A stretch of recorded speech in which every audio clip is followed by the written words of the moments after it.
Neonic Void Productions presents.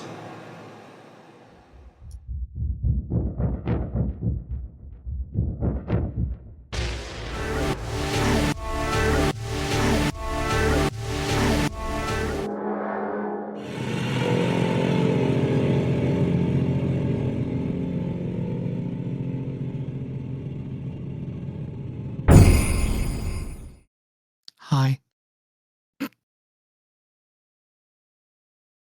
Welcome back to Spookocalypse.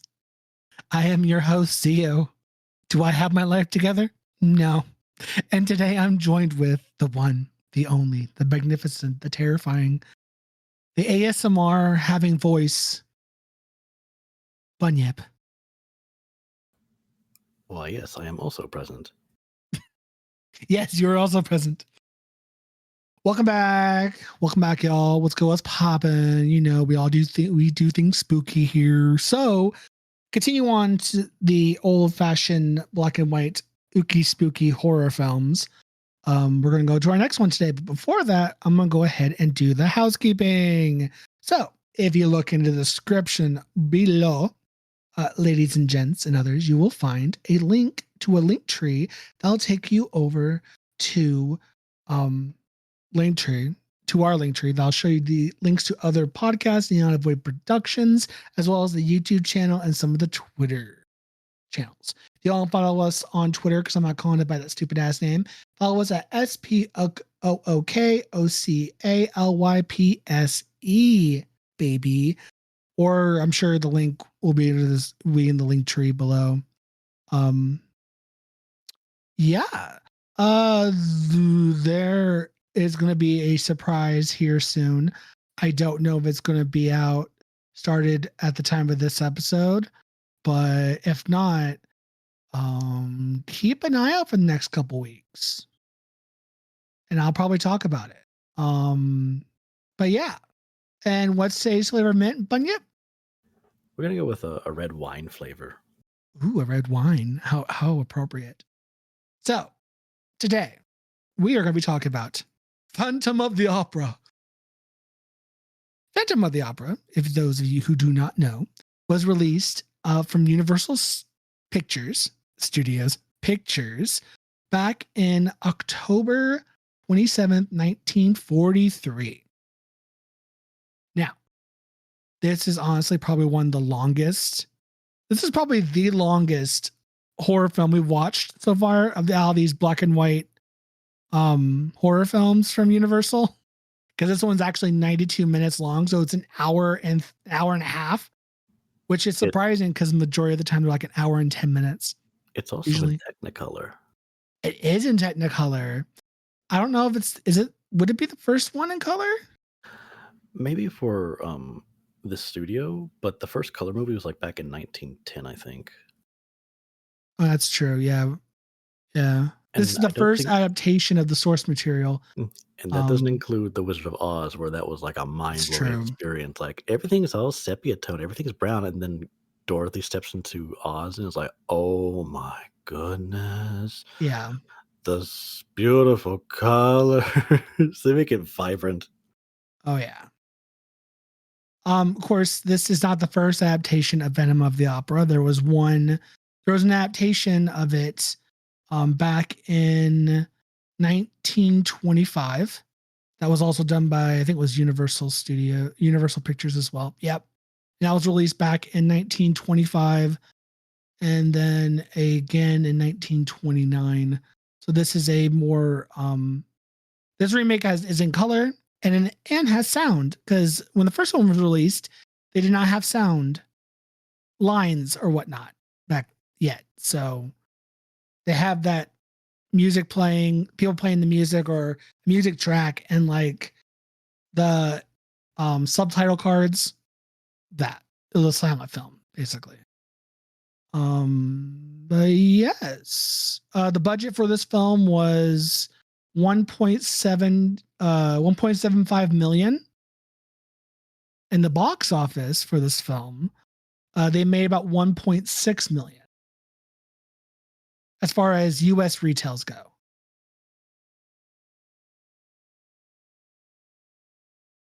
Now, Bunyip, who directed and who are the actors in this adaptation of the 1910 book?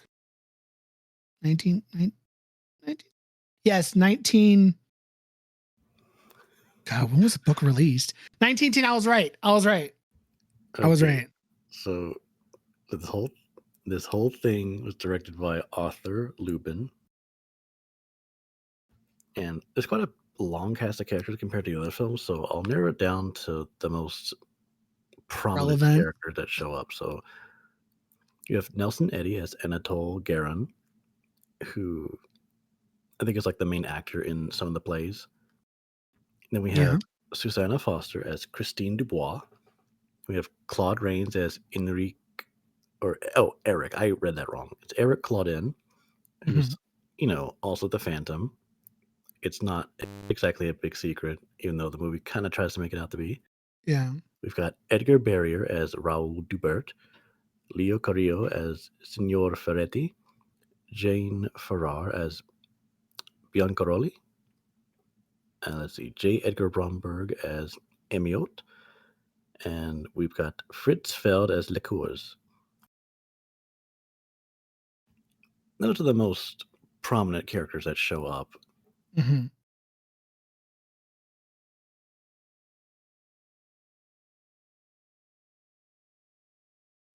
And of course, the book, this movie is, I had to look it up to get a proper date.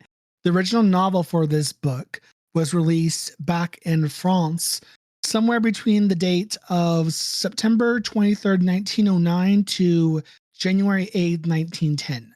Somewhere between those years is when The Phantom of the Opera was first published by Gaston Leroux.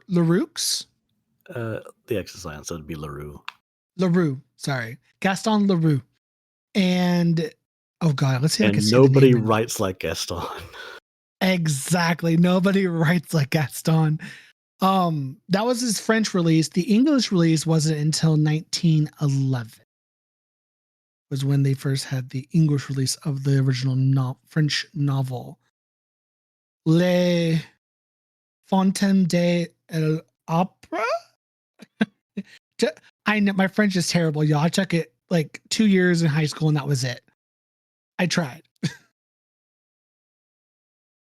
But yes, we're going to be talking about, or I will go ahead and hand it over to Bunyip.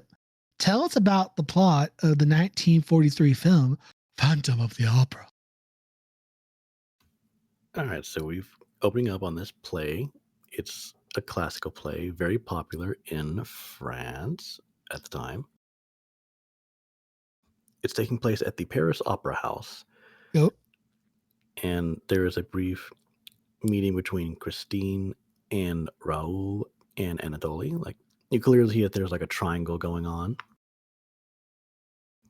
But most importantly, the violinist Eric Claudin is dismissed because he's losing his touch. Like he's losing the ability to use the fingers of his left hand. So he's not able to play the violin nearly as well as he used to. And the thing is, he's barely 40 when this happens. Like, I think he worked in the opera house for 20 years, and then they're like, yeah, we don't need you anymore. You're getting a little slow. And to most people, like, well, at least you were performing in a very prestigious opera house, and you made a ton of money, right? He did, but Claudin has this thing where he spends money on a person that doesn't really know him. Yeah. He spent all of his money to help fund voice lessons for Christine Dubois. And I don't think she's aware of this. Probably I don't know if it specifies, but point is she's able to afford lessons. Yeah. And I think she talks to Eric once. Oof. Anyway, Christine is pressured by Inspector Raoul to quit the opera and marry him. But then the opera baritone Anatoly hopes to win Christine's heart just by like, no, stay with the opera. And Christine's like, you guys, you're both great friends, but There's always a but. Yeah, there's quite a few butts in this film. So she doesn't really express that she loves them. She's just talking. I don't think she's trying to play with them or anything. She's just not expressing interest. Yeah. And so Claudine is back at this. I don't know what kind of shelter it is. It looks like a very small house, and he's given like a bowl of soup by this person who's hosting him. And she's like, "It's been 6 weeks. Where's my money?" And he's like, "You'll get your money. Trust me, you'll get it." And she's like, "Well, if I don't, I'm kicking you out." So the only thing he can think of to do to make money is to submit a Pinot Concerto, which he has written, and he's trying to submit it for publication. And he submitted it, and he hasn't heard back in weeks. And he's trying to talk with the publisher, Maurice Pleyel. And then Pleyel's like, "Look, if I don't have it, it's likely in the trash because it just wasn't that good." So he tells him to leave. But then Claudine hears someone else playing his concerto. Hmm. And then he's like, "You're trying to steal from me." Oh, But the thing is, like, there's someone named Franz Liszt who had been playing and endorsing the concerto. In other words, he was like, "Oh, this is a great concerto. We should probably give credit to the guy." But basically, it's tragedy based on a misunderstanding. yeah. So when Claudine hears this and he thinks he's being robbed, he attacks Maurice and strangles him. And I guess they only show enough to just illustrate the point because he barely strangles him for 20 seconds and is like, "Yep, he's dead." And then his assistant, Georgette, I think they were making photos, but it's something called etching acid. And it's just in a tray, and she just goes up to Claudia and just throws it in his face, and he's grabbing his face like, "No!" And then he flees the scene, and he hides in the sewers, and now he's wanted for murder. And then he steals a mask from the opera house to cover his disfigurement, and that is how he becomes the Phantom. Dun dun dun. And now there are reports of costumes and props missing from the opera house, as well as food from nearby restaurants.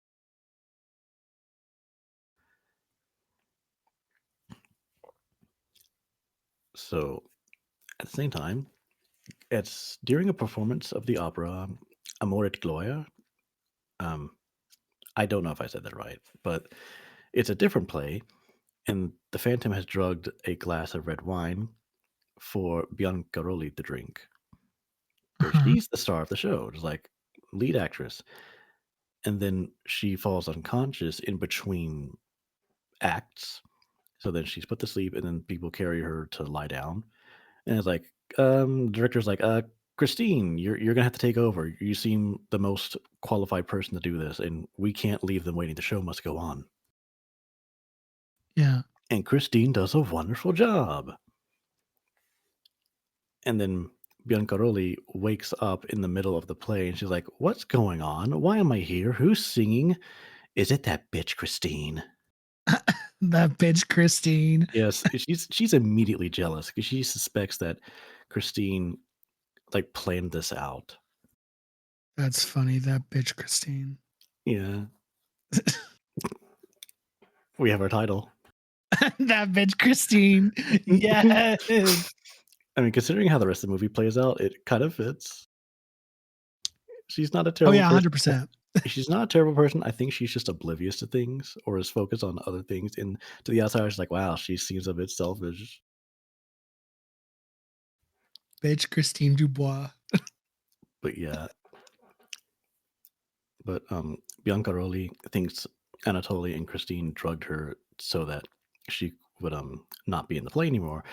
And then Rolls asked to come arrest them. He's like, "Well, I can't arrest them because there's no evidence that it was them that drugged you." And then Biancaroli is like, "Oh, okay, you know what? I'll drop the charges if Christine is replaced as an understudy and her performance is not mentioned in the papers." Oh, Yeah, so dang. basically pretty much like lying about Christine performing. Yeah. Like, no. So then the Phantom's like, "Oh, well, in that case, I'm just gonna kill you, and I'm gonna kill your maid too."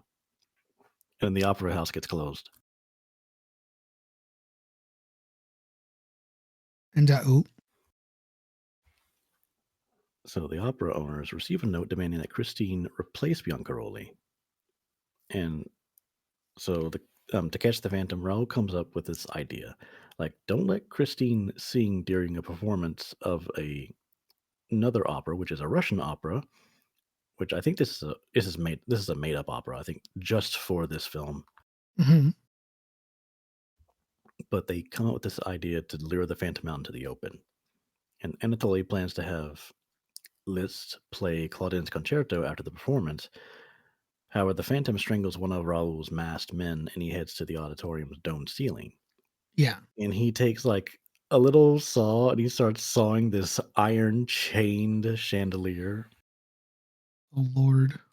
Like he gets it, he gets it to fall. And there's this running gag of like there's a ghost running around, and they're described as like having a big nose and a red beard. Uh, And one of the actors has these features, and the guy, like, he does the gesture while looking at me. He's like, oh, never mind.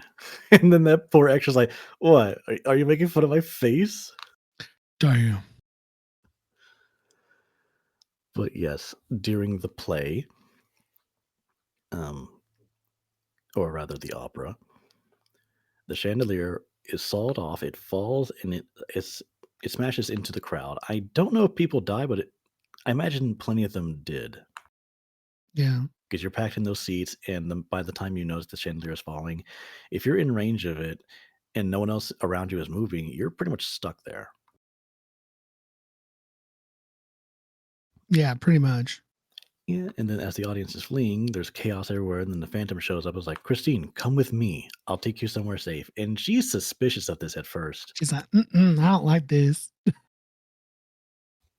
And then back down into the sewer where he's been hiding. He's like, I have my own piano here. How did you get that here, for one? Like, Christine, I love you, but you're going to have to sing just for me and no one else. And then Raoul and Anatoly show up with the police and they pursue them underground. And then they have Litz playing the concerto at the same time. And the Phantom plays along with the melody on his piano. And then Christine realizes the concerto was written around the melody of a lullaby she has known since her childhood. So then Raoul and Anatoly hear the Phantom playing and follow the sound. So then the Phantom urges Christine to sing, and she does. But while the Phantom is distracted, Christine sneaks up and pulls out the mask and reveals his hideous, disfigured face. Not his face. It is his face. But at that moment, Raoul and Anatoly break in, and then Claudine grabs a sword to fight them. And then Raoul just pulls out a gun, like, just like Indiana Jones, just get this over with. Blam. Bam. But the shot hits the ceiling and it causes this cave in, and just like the bricks fall and hit the Phantom, and then everybody escapes. Dun dun dun. And then it's all safe. Anatoly and Raoul bring like a little bouquet of flowers. It's the exact same bouquet. They give them to Christine, and she's like, "That's nice." And then she goes to pursue her singing career. All these other fans are surrounding her with their own flowers. And then it ends with Anatoly and Raoul being like, I think one of them was like, "Christine, go with me to this cafe." And then they just decide, look at each other like, "Hey, you want to go with me to this cafe?" He's like, "You know what? I'd be delighted to." They start off as rivals, and then they start off as friends, possibly boyfriends. I don't know. Ooh. Gay. It's the only gay thing that happens in the film. Exactly. Yeah. It is. You're right. But yeah, that's pretty much the plot of the film. Bum bum bum. Yeah, that sounds about right. The film is not. Again, it's not. I mean, it's longer than majority of the other films, but it's not. It's still. Or question mark? It's the same slow burn with exposition, although the exposition was a little more interesting this time around for me personally. There was just a lot of it. And it's basically down to like, who is the Phantom? How do we get him out? And then just cut the shots of the Phantom just plotting like what to do next. While Christine's just like, I want to have a singing career, but I don't want people getting in my way. Yeah. A lot of that. Did you enjoy this film? I liked it pretty well. I'm just trying to think of themes and symbolism. Ooh, yeah, I was about to say that. Themes and symbolism. I would go with obsession and possession.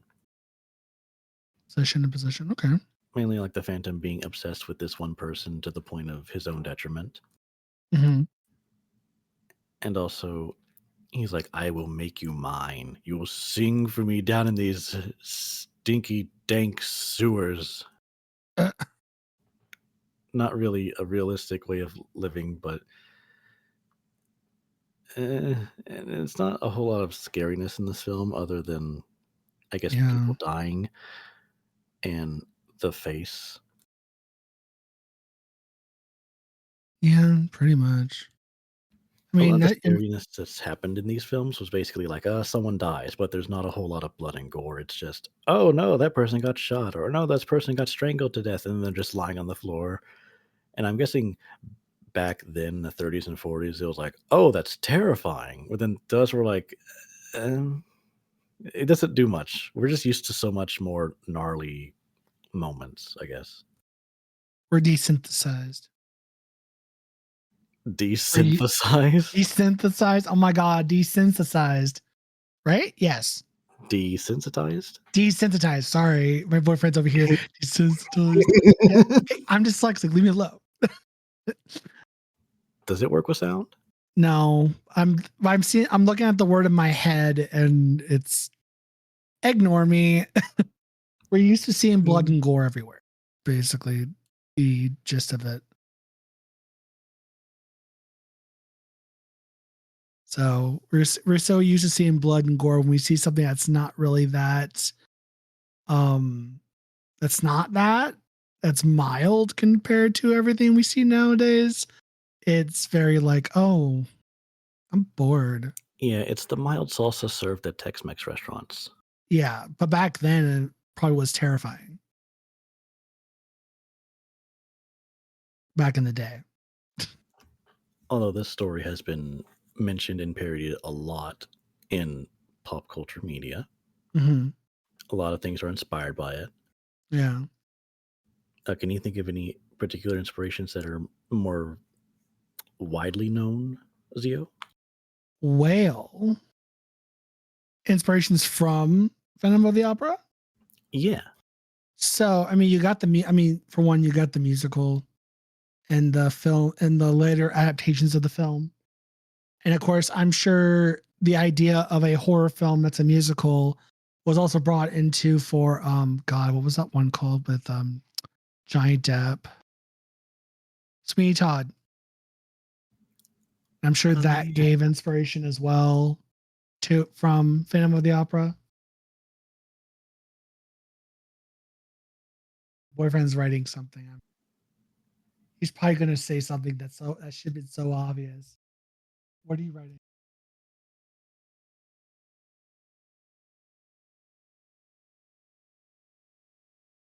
Phantom of Paradise, Repo. I was about to say Repo, and then Giallo's Opera, or some more films that were inspired from Phantom of the Opera. Which I'm sure we should do. We should make a point to do some Giallo films in the future. Yes. I could probably have my boyfriend guest star. Yeah, it's like Suspiria. Both of them. My boyfriend's over here twerking out of excitement because he loves Giallo style films. So, but That'll be a future month. Sorry, Giallo month. I've never heard someone twerk out of excitement. He loves Giallo. He loves his Italian That's horror. not the answer I was expecting. I thought like he just loves twerking as a form of expression. Oh no, he just got real excited because I mentioned, oh my god, I should totally do Giallo. And he's just like, oh my god, twerk. Well, I'm uploading comics to his Amazon Fire for him. But no, yeah. I mean, Phantom of the Opera is one of those classic films that kind of inspire. I mean, some of the stuff we have today when it comes to musicals and horror. Especially when you combine the two. And of course, you got the soundtrack from the remake from what was it, 2004? The 2004 version with some of the songs that we know today from it. It's Chef's Kiss. And many musicians have likely made covers of the song. Oh yeah, most definitely. Like I know Nightwish has a cover that's really good. Hell yeah. Love Nightwish, by the way, y'all. So good. Yes. I love them too. Yes. It's one of the very few bands where I need to listen to more than just 3 songs from them. And of course, I don't know how to go. Just a small shout out to someone named Becca Duke who made a webcomic called Phantomstein, which mixes Phantom of the Opera by making the Phantom Frankenstein's monster. Oh yes, that webcomic that combines Frankenstein and Phantom of the Opera. Yeah, and Phantomstein. And I went to university with them briefly. We were in like a graphic novels class together, and basically she was trying to learn how to draw graphic novels a little better and how to portray words, and she was doing such a good job. We didn't really need to give her a whole lot of feedback. It was just like, yeah, it looks great. Keep it up. The link to, if you all want to go check out that webcomic, I will post a link to that in the description as well. You want to check that out. Support a fellow creator. But now let's get into ratings. Oh, sorry. This is also, fun fact, this is also the only classic Universal horror film to win an Oscar for art direction and cinematography. Oh, I wasn't aware of that. Mm-hmm. Yep, the 1943 version won Oscars. So, fun times for all. And it's the only one that did, which, I mean, makes sense. I'm not surprised. It's their first monster film that's in color, using Technicolor. And the art direction was superb. So, okay, so going into ratings, Bunyip, I'll have you go first. What would you give this out of 1 out of 5 masks? Might as well. Prop masks. Prop masks? Yeah, I'd go with 4 out of 5. It's one of the higher ratings I've given for the classic horror films so far. I really like the music, especially when they're singing opera. Like they do a very good job with opera style singing. I think the music is maybe the best part of this entire film. Agreed. I guess I wasn't too engaged with this film. It's a little hard to think of like what holds it back from being a 5. And I guess it's because I wasn't that thrilled by it. But that's okay. I still recommend people watch this. Agreed.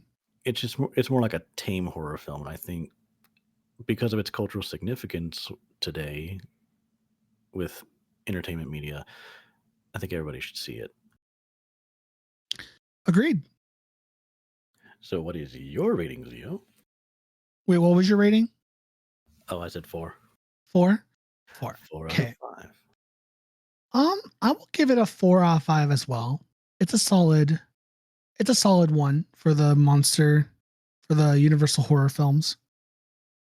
It's better than The Mummy. I don't want to drag The Mummy, but I Mummy was not is bored. cool. The Mummy is cool in concept. Just It's cool in concept, but the original film was all right. But this one, no, this one held on better my attention.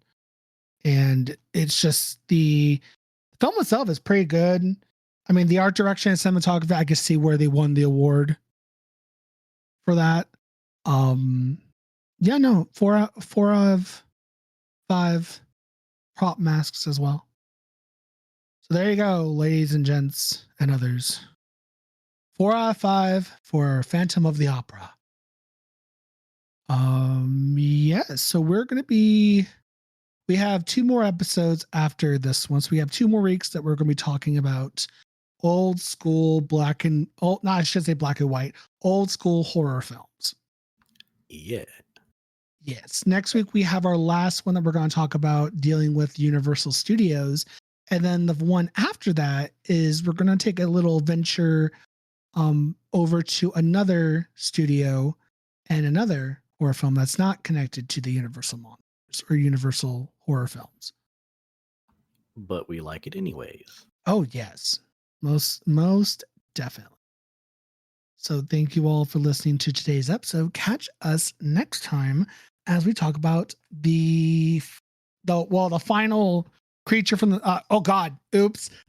I kind of slipped. The final Final creature flick. If you can't catch the hint on what that is, I mean, come on, you should know by now. I almost slipped and said it. But join us next week as we talk about that. Until then, bye. Goodbye.